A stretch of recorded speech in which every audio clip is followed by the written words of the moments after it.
Welcome back. You're watching the Front Row. We're talking about the budget right in the midst of a pandemic, the coronavirus, and we're looking at what some of the allocations that were made, what did they mean?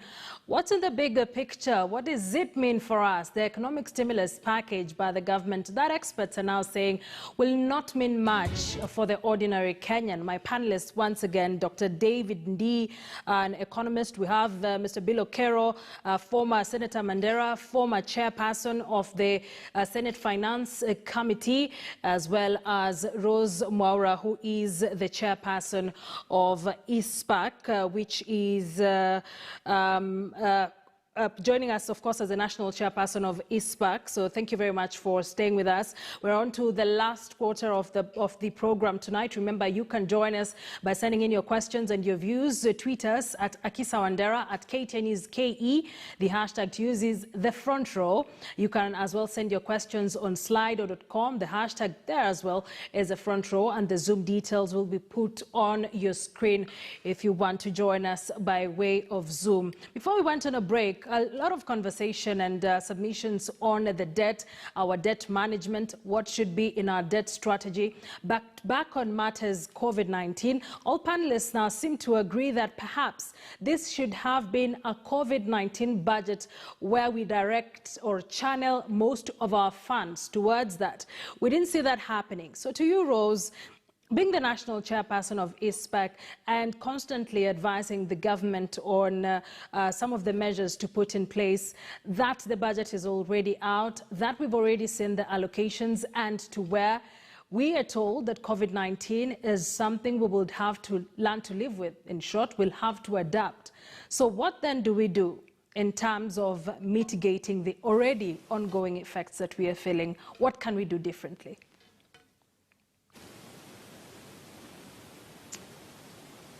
Thank you very much. I think a couple of things are quite important. And the first one is to make sure that we have proper funding to the healthcare sector so that people can get treatment and, of course, testing can be done. I think we are all in agreement that COVID-19 will be here with us for a long, long time. So it's important then that we have availability of testing. So for example, if you look at the hospitality sector, they need to reopen the hotels. However, for them to reopen, the Ministry of Health has said that everybody has to be tested. For every, and only, but for some reason, the government hospitals are not willing to test these employees, so they must go to the private sector. In the private sector hospitals, the cheapest test is about 7,000 shillings. So you're finding that very few hotels or organizations in the hospitality sector are going to open. So we need to have a situation where the government must buy, either testing kits and reagents and everything in bulk, so that anybody, all the people who require a test can actually get that test. So really, healthcare is going to be our first priority. Our second priority is also going to be around food security. So we also need to just make sure we're channeling a lot of, we're challenging the right resources towards agriculture, make sure that we can be food secure. So again, around value addition, making sure that the farmers have the input. It would have been very important for us to consider some reduction of some of the taxes, such as value-added taxes on some of the inputs to make it cheaper. And I know that there's some voucher system that is being introduced. So I think that needs to be an area of focus. Of course, the other very important area of focus is going to be now support to the SMEs.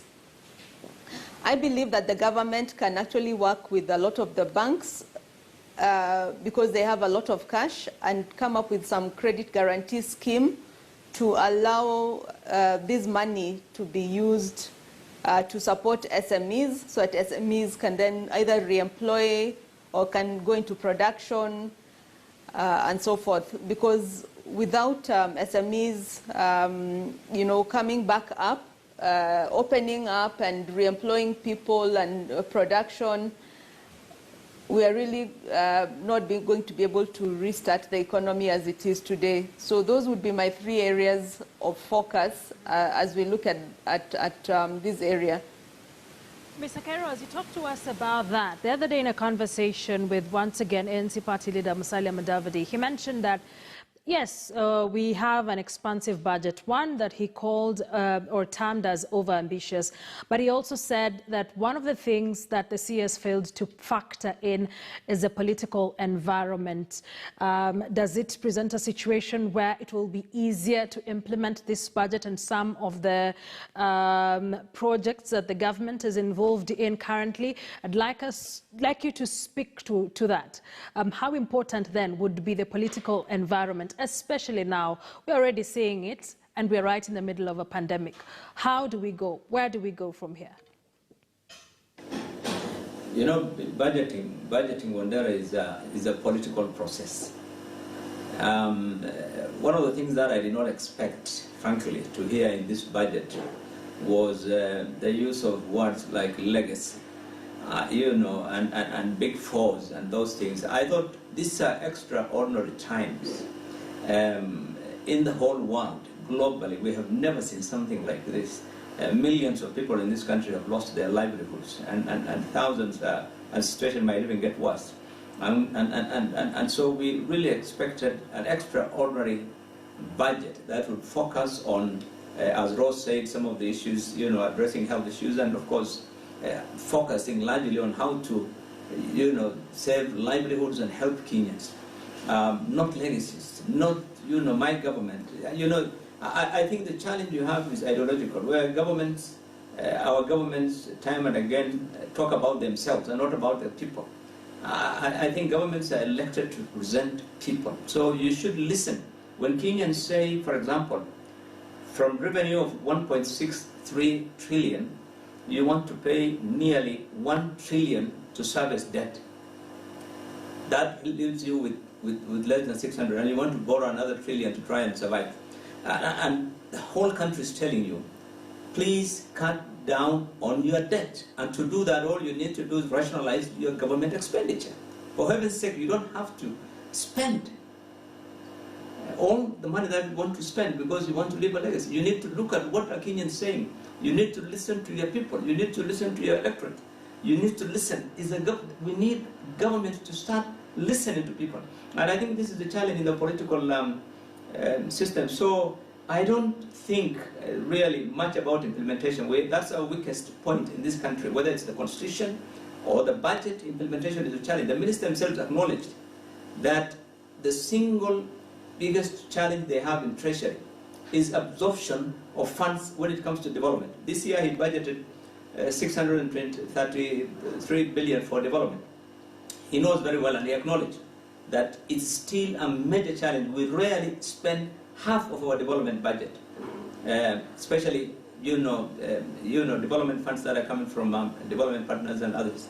So I think with the political situation that we are in today, and the country being highly polarized than it was, a couple of years ago, I think politics will play a significant role in even how some of these projects will be implemented, or where resources will even be channeled in some of the, and that unfortunately will play out very clearly, because you have to be. We're in a situation where today you have to be with us, or you're with the terrorists. That's if you use the what Bush said. So I think unfortunately our political leadership, particularly Parliament, National Assembly, I think it's really that it's time that we looked at the people who elected and what do they want, what are the people saying, and really put your foot down on some of the things that the government wants to do. Taxes on basic things that really affect people. Businesses are the ones who are paying you tax. And look at how efforts are being made to try and punish business even in this extraordinary circumstances. You're telling businesses that you must pay 1%, tax 1% on turnover. I mean, that would be ridiculous, really. I mean, there are businesses where turnover is billions, but the profitability is 1% or 2%. And for whatever reasons, whether you claim tax allowances or whatever, you must. So I think some of the challenges that there, every possible action is being made by this government to try and raise revenue. And I think, so what happens is that consequently, you are stifling business, you are stifling entrepreneurship, and at the same time, are oblivious of the fact that we're in a very, very challenging environment where today nobody's traveling to the rest of the world, nobody's going out to look for businesses. You're giving horticulture 1.5 billion. This is one of the largest sources of forex to this country, one of the largest industries in this country, horticulture. Today it's on its knees. You're budgeting 1.3 billion, 1.5 billion to assist that sector. How is it going to help? You are telling SMEs will give you credit guarantees, loans, to the extent that how is it going to help this sector? And already banks in this country are not willing. The government should have put its foot down in this budget and say all banks, any bank that needs a license in this country must give at least 20-30% of its loan portfolio to the SMEs. Make it a requirement. Let them look for a way and the government should guarantee, should there be any default or whatever, one way or the other. I think there are many ways in which the government can be more innovative and think out of the box and come up with some other radical measures. These are extraordinary times and we did not expect, things to be done in the usual way. All right. Thank you. My next question to Mr. Ndi, I'd really like to tie it to one of the questions here being asked by Leonard K., who says, considering that the pandemic might be with us for longer than anticipated, a chunk of the revenue will most likely be spent on healthcare. How does such a skewed budget affect, Dennis, please, let's take a look at that question. All right, been unable to finish up that question. So how does such skewed budget affect our economy? Anything positive out of it? That's a question from Leonard K. that I'd like Mr. Ndi to really try and respond to. How does such a skewed budget affect our economy? And perhaps then, every year we talk about the budget, but from some of the responses we've gotten online, Kenyans say they don't feel it on the ground. So what is the disconnect? Where is the disconnect, Dr. Ndi?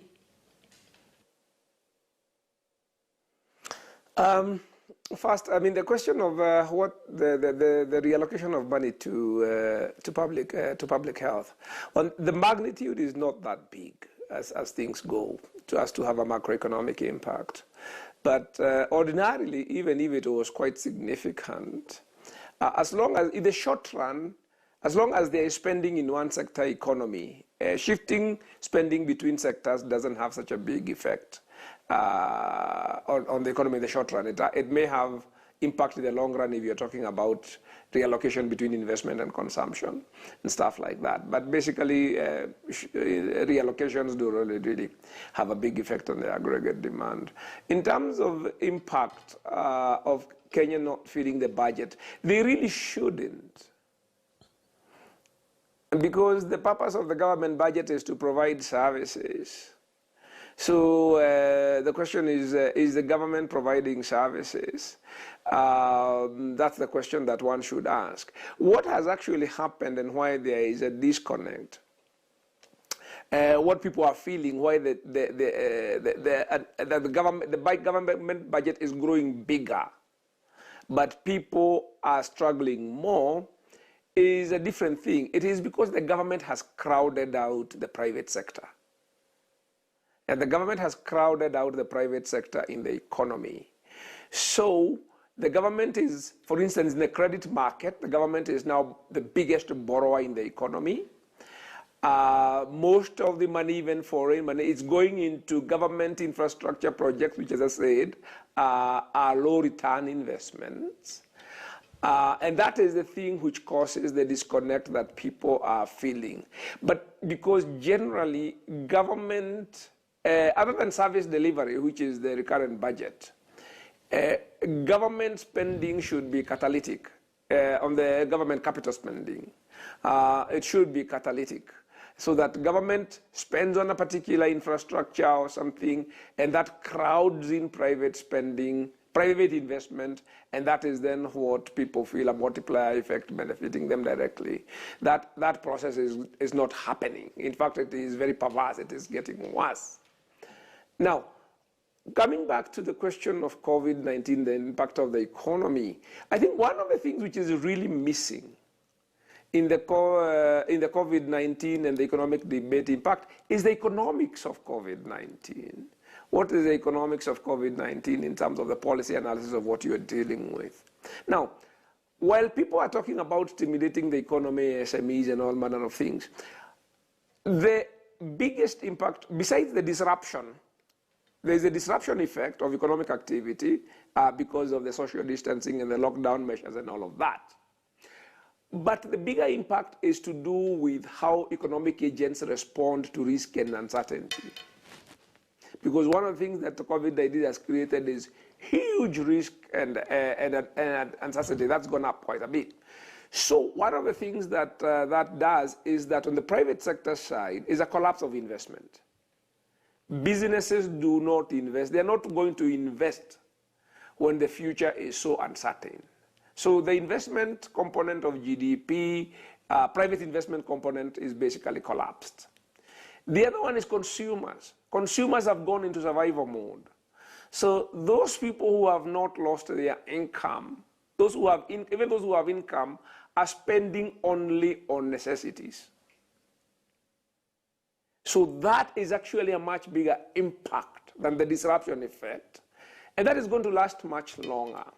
And even if you try and support businesses, if, as we are doing in my household, for example, we are probably spending, spending only on food and a few basic necessities, and I'm sure most of the households are doing exactly the same. Even if you try and simulate SMEs, there will be no demand because we are not buying. And we are not going to start buying and spending money on discretionary things. We are not going to start buying furniture and all those things we have postponed, or a new microwave or whatever, until we are much more certain about the future. So adapting to COVID-19 and trying to restore when we are able to get, so we have to accept that as long as COVID-19 is creating this sort of shock, we are talking about, we are going to have to come to terms with an economy contracting by probably up to 40%. Right. So we cannot actually start talking about stimulating business. There will be no demand. We cannot talk about credit guarantees. Nobody is going to borrow in a market which is, for a market, to invest in a market which is dead, where demand is dead. So quickly, in under a minute. I don't hear that recognition coming in. So quickly, in under a minute, because we are wrapping it up, where do we go from here? We have to adapt. I think we are still in denial. We are still thinking that COVID-19 is a passing cloud. We are going to have to accept that the economy is going to shrink probably by 40% for the next 2 to 3 years. And then we ask ourselves, how do we adjust and live accordingly? But this idea that there are things we can do to turn the clock back or to sort of change, there isn't. It's a huge shock. We are now realizing that COVID-19, we thought that it wasn't going to come our way. It might pass. It is now quite evident that we are also going through the same pandemic cycle as other parts of the world has gone. That is what we need to come to terms with. There will be no legacies, no stimulus, no all that sort of stuff. We just need to hunker down and ask ourselves, how do we go through this sort of crisis over the next 2 to 3 years? Right, way to end it. Thank you very much for joining us tonight. We're really out of time. Dr. David Ndii, Managing Director, Africa Economics, as well as an economist, joining us here tonight. FCPA Rose Mwaura, National Chairperson, Institute of Certified Public Accountants of Kenya. Thank you for joining us tonight, as well as Bill Okero former Mandera senator and former chairperson of the Senate Finance Committee, just helping us break down what this economy looks like during this pandemic and whether the budget would do anything to salvage the situation. From experts, they say not much. Thank you for engaging with us tonight. Was not able to take a lot of your questions, but that's how we wrap it up here on the front row. I'll be seeing you again on Sunday night for Checkpoint. So thank you for joining us. I am Akisa Wandera. Always a pleasure to have you tuned in.